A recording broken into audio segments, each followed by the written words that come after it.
neema yake kila wakati, baraka zake zinanijaza.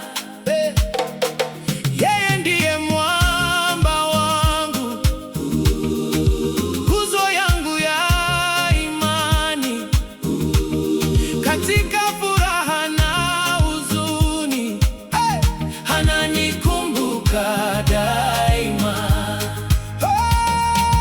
Tumsifu Mungu, tumsifu Bwana. Ukuu wake hauna kipimo, neema yake ina thamani. Tumsifu Mungu, Twaimba sifa zake milele na milele, jina lake tutukuza. haleluya. Amen.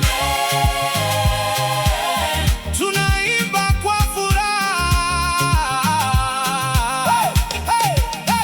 Amenipa uhai, amenipa maisha.